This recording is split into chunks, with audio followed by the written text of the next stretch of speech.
వైజాగ్డైలీ.info ప్రేక్షకులకి నమస్కారాలు. నా పేరు ఆదినారాయణ. నేను ఆంధ్ర యూనివర్సిటీ BFA ఫైనాన్స్ డిపార్ట్మెంట్లో ప్రొఫెసర్గా పనిచేస్తున్నాను. నేను రాసిన మొట్టమొదటి పుస్తకం భ్రమణకాంక్ష, అదొక యాత్రా గ్రంథం. నేను అప్పటి నుంచి కూడా భ్రమణకాంక్ష ఆదినారాయణగా ప్రేక్షకులకి అందరికీ చిరకాల పరిచితుడిని.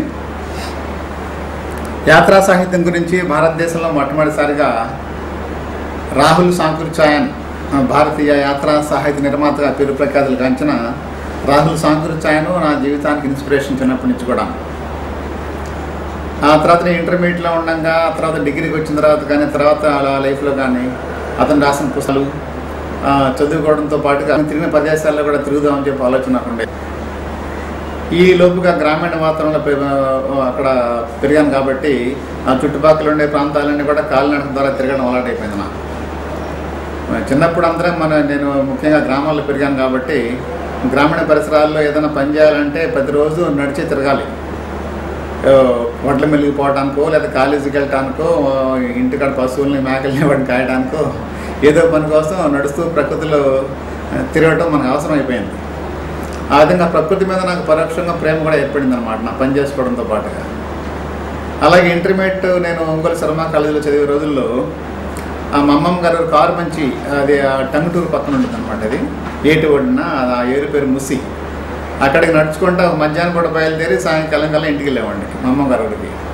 అంటే బస్సు మీద వెళ్తే బస్సు మీద డబ్బులు ఖర్చు అవుతాయని కూడా తెలుసు. అప్పుడు ఆ డబ్బులు మిగులుతాయి, సాయంకాలం కూడా షికారుకి వెళ్ళవచ్చు కదని చెప్పి రోడ్డు పక్కనే పొలాల మీదుగా అలా మా అమ్మగారు వెళ్ళేవాడిని. ఈ విధంగా నాలో నాకు తెలియకుండానే నడిచి వెళ్ళటంలో ఆనందాన్ని అనుభవించాను.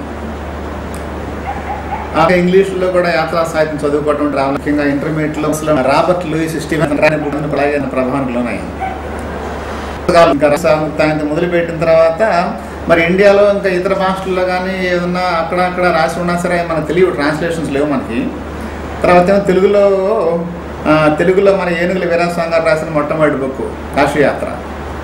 ఇలాంటి పుస్తకాలను ఆధారం చేసుకొని నేను ఇలాంటి అడ్వెంచర్స్ అన్నీ కూడా అమెరికన్స్, యూరోపియన్స్ ఎక్కువ చేశారు కాబట్టి వాళ్ళు రాసిన పుస్తకాలను తెప్పించుకోవడం, లైబ్రరీకి వెళ్ళటం, చదువుకోవటం అనేది అలా మొదలుకుంటా ఉండి అది ఒంటరితనంగా ఉండటము, జీవితంలో ప్రకృతిని బేస్ చేసుకొని పల్లెటూరులో నడుచుకుంటూ వెళ్ళటం అనమాట. అక్కడ జనజీవన స్రవంతిలో పరిచయం చేసుకోవటం, ఆ ఆనందాన్ని అనుభవించడం, వాళ్ళతో కలిసి మాట్లాడటం.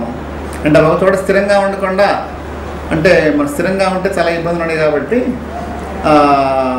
సపోజ్ గ్రామాలకి చాలామంది జానపద కళాకారులు, సంచార జీవులు, జిప్సీ లాంటి వాళ్ళు వస్తూ పోతూ ఉంటారు. వాళ్ళతో తిరగటం, వాళ్ళు పాడటం, వాళ్ళతో కలిసి అప్పుడప్పుడు కూర్చొని భోజనం చేయటం, అంటే ఇవన్నీ దాంట్లో భాగాలు అన్నమాట.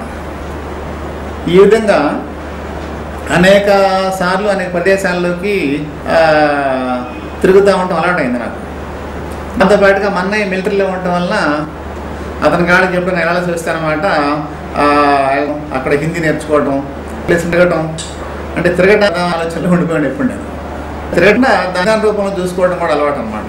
ఇప్పుడు రాజధాని దేశం అంతా తిరిగితే అతను ఉట్టిగా తన భ్రమణకాంక్ష తీర్చుకోవడం కాకుండా కొన్ని విషయాల్ని మన మిత్రులతో ముద్రించడం అలా ఉండేది. కానీ నేను ఎప్పుడు కూడా ఇలాంటి వ్యాసాలు, యాత్రా సాహిత్యం మీద ఎప్పుడు నేను రాయలేదు. నేను